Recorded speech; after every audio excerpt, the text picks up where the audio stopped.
ulama yang terkenal, Imam Qa'nabi.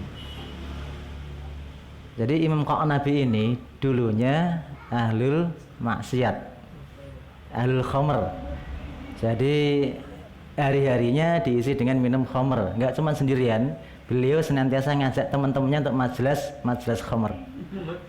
Iya. Padahal beliau sudah punya anak, sudah punya istri. Suatu ketika beliau mengundang teman-temannya untuk berkumpul sambil minum khamr,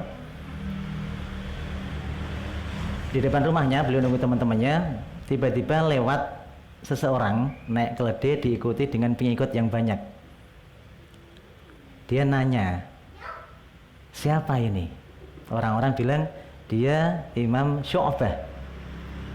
Ya ahlul khamr yang nggak kenal dengan Imam Syu'bah kan? Dia nanya lagi, Syu'bah itu siapa? Syu'bah itu ahli hadis. Masa kamu nggak kenal?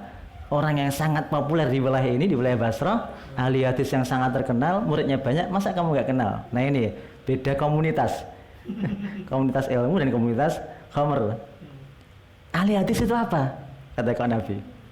Ahli hadis nggak tahu. Ahli hadis itu orang yang menyampaikan hadis. Akhirnya dia datengin itu Imam Syu'bah. Dia nanya kepada Imam Syu'bah, tolong sampaikan kepada saya satu hadis. Imam Syu'bah nggak mau. Ini tampilannya ini kayak nggak layak untuk mendapatkan hadis Rasulullah SAW. Kamu siapa? Nggak dikenal kan? Sama-sama nggak kenalnya. Karena nggak mau ngasih hadis, kok Nabi ini marah, ngambil pisau, ya namanya orang setengah mabuk, ngambil pisau ngancam Imam Syu'bah. Kamu nih nggak ngasih saya hadis, tak tusuk ya. Akhirnya dikasih sebuah hadis sama Imam Syu'bah. Inna mimma adrakan nas min kalamin nubuwatil ula idza lam tastahi fasna' ma syi'ta. Sesungguhnya perkara yang didapati manusia dari perkataan kenabian yang paling pertama, jika kamu nggak punya malu, maka kerjakanlah semaumu. Sakarepmu wis kalau nggak punya malu. Jadi kalimat ini, hadis ini ternyata menggedor keimanan kok Nabi. Dia langsung pulang ke rumah, dia bilang ke anaknya, tolong semua gentong-gentong yang berisi khamr bawa sini, ditumpahkan sama kok Nabi. Kemudian dia bilang ke anaknya, nanti kalau ada teman-teman yang datang ke sini, jamu dengan makan makanan dan bilang nggak ada lagi minuman khamr, nggak ada lagi majelis khamr.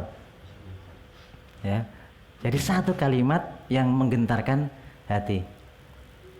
Kemudian beliau nanya siapa ulama yang paling faqih.